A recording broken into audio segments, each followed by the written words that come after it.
Generalmente se utilizan para eventos deportivos. Fíjese, esta es una publicidad de Olympus. Son todos esos lentes.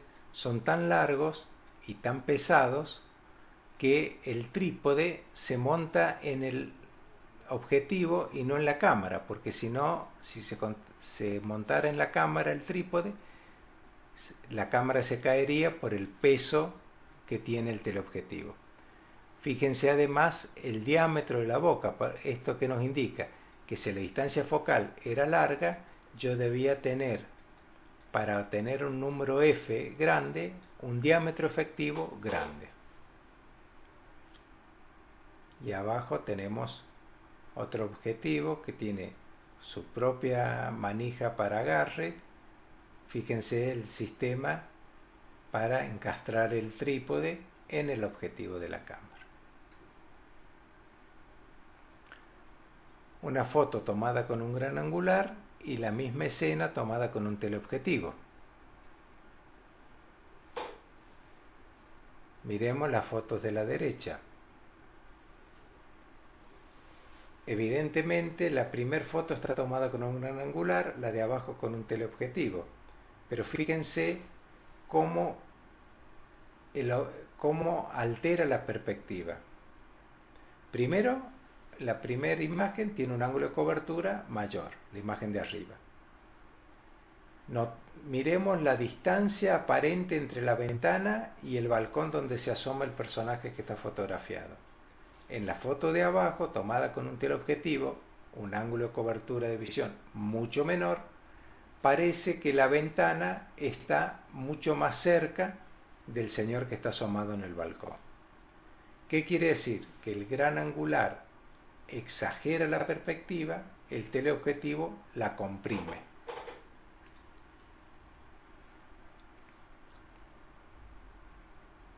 Otra foto tomada con teleobjetivo, otra foto tomada con teleobjetivo. Fíjense cómo está comprimida la perspectiva, cómo da la sensación que los granaderos están pegados, uno muy cerca de otro, cuando en realidad están separados aproximadamente por 1 metro de distancia.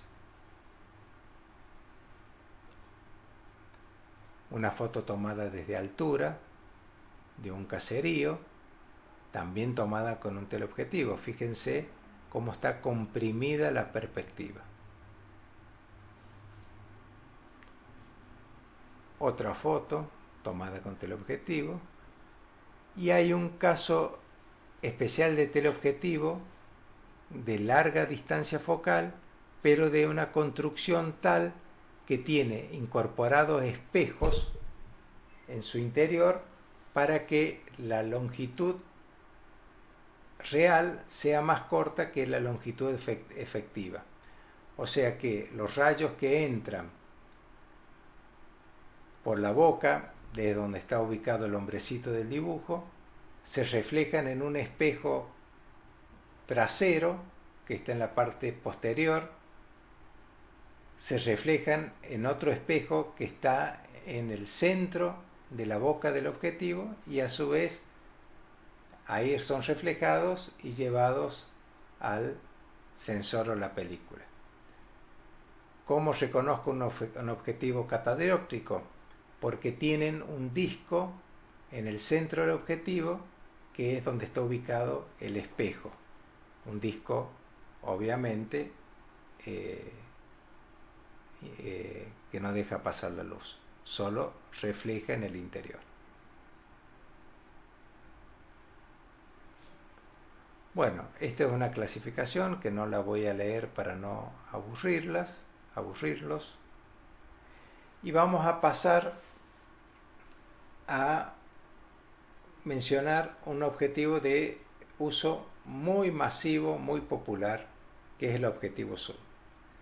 Nosotros clasificamos de acuerdo a la distancia focal el objetivo y de acuerdo al ángulo de cobertura de visión. Ahora bien, decíamos, un teleobjetivo tiene una distancia focal de 200 milímetros. Un normal tengo una distancia focal de 50 milímetros. La industria ha desarrollado objetivos que en vez de tener una única distancia focal, tienen una colección de distancias focales incorporada. Entonces, a esos objetivos los llamo zoom. Un objetivo zoom, entonces, se los conoce como objetivo de distancia focal variable y tienen un diseño tal que permite que la distancia entre los cristales en el interior de ese objetivo se mueva, pudiendo cambiar la distancia focal.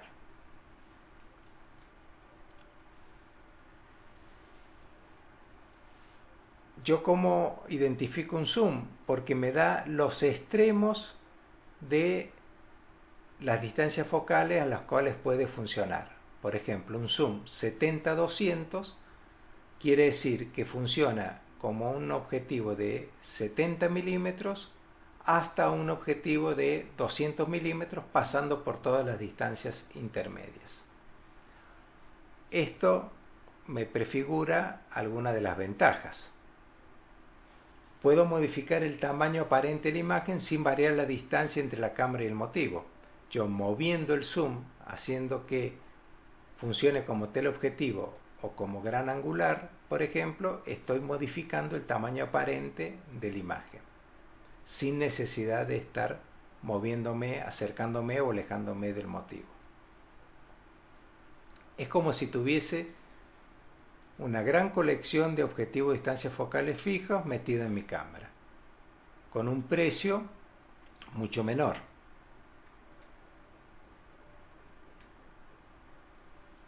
¿Y cuáles son las desventajas? Fundamentalmente la calidad de la imagen.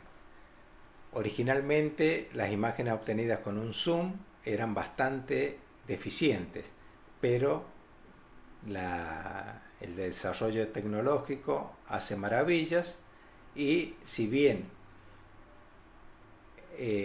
la calidad de imagen es ligeramente inferior respecto a uno de focal fija equivalente, son de calidad claramente aceptable. Es por eso que todos los kits de las cámaras no vienen con focales fijas, sino ya vienen equipados con un zoom. La otra desventaja, el otro inconveniente es que son menos luminosos. Yo puedo tener fácilmente un 50 milímetros que tenga una abertura máxima de 1,4 y tener un zoom que llegue a los 50 milímetros o que tenga en su colección de focales el 50 milímetros, a lo sumo con 2,8 de abertura. O sea, 2 pasos de diferencia de menor luminosidad el objetivo, lo cual en fotografía no deja de ser un problema. Acá tenemos objetivo zoom. Fíjense cómo se desplaza el tambor central respecto del tambor exterior, lo cual hace que vaya variando la focal.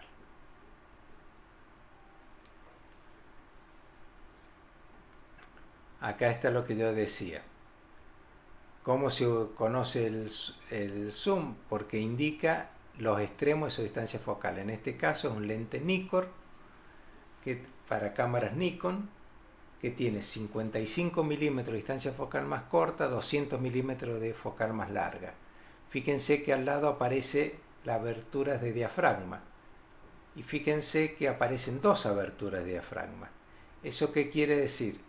Que en la distancia focal más corta tiene abertura máxima de 4, f4, y en la distancia focal más larga pierdo el 4 como abertura máxima y solo tengo 5,6 de abertura máxima. Obviamente sigo teniendo las aberturas más cerradas.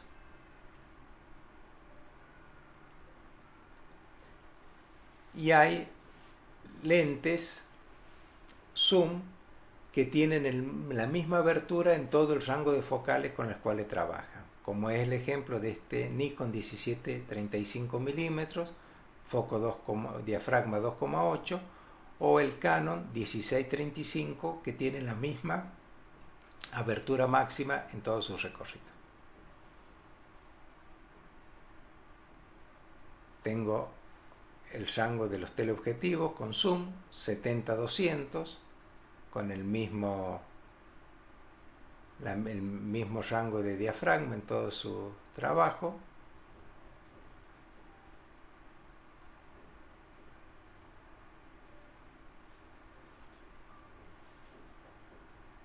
Bueno, seguimos con los ejemplos. Los objetivos especiales son objetivos que tienen los bordes de mala calidad, que tienen lo que se llama aberración esférica, que provocan un grado de deformación, de falta de nitidez de la imagen.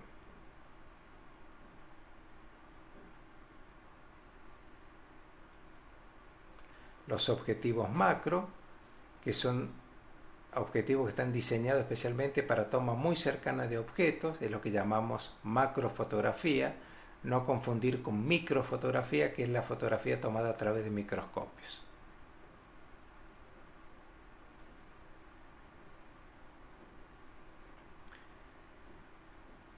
Y los objetivos que tienen control de la perspectiva son objetivos que se permiten descentrar para corregir la fuga de las perspectivas. Después vamos a ver algunos ejemplos, no los quiero aburrir ahora con tanta información.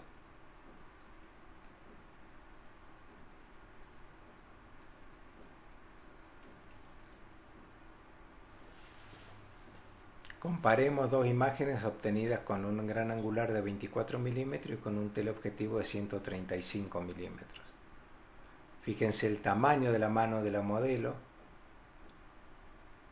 mucho más grande aparentemente con la foto tomada con el gran angular. Los primeros planos mucho más chicos, parece un cuerpo mucho más largo que la foto tomada con el teleobjetivo de 135 milímetros, donde la mano parece estar mucho más cerca de la cabeza y el cuerpo mucho más corto que en la fotografía anterior.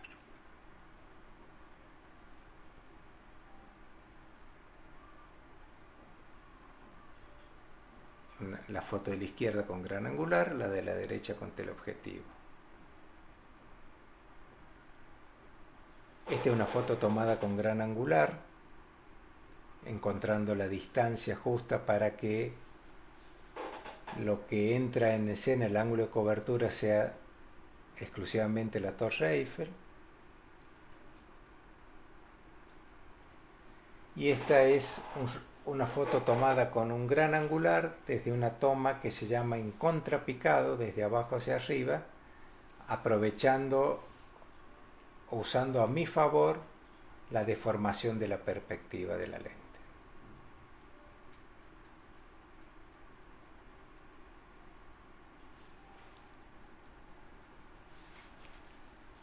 La distancia focal tiene que ver también con la profundidad de campo. A mayor distancia focal, menor profundidad de campo. Fíjense, recordemos que teníamos la situación anterior. Mientras la abertura de diafragma es más grande, menor la profundidad de campo. O sea que con un diafragma 2.8 tengo una profundidad de campo más pequeña que con un diafragma 16. Si yo tomo una foto con un gran angular, tengo una gran profundidad de campo. Si tomo una foto con un teleobjetivo, voy a tener menor profundidad de campo. Fíjense esta situación.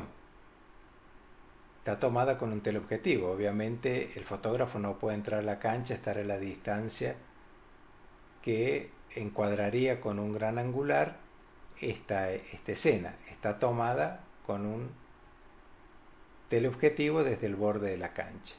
Fíjense que la distancia entre los postes del arco parece mucho más corta de lo que es en realidad. Y notemos que tiene poca profundidad de campo.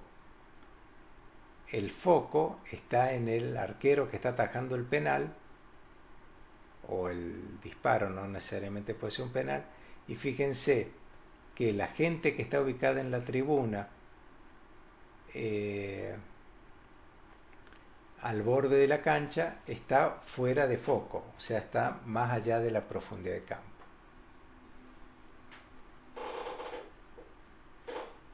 miren esta otra foto donde está tomado, las condiciones de luz lo permitían, está tomado con un teleobjetivo y un diafragma bastante cerrado para compensar la falta de profundidad de campo debido a la distancia focal.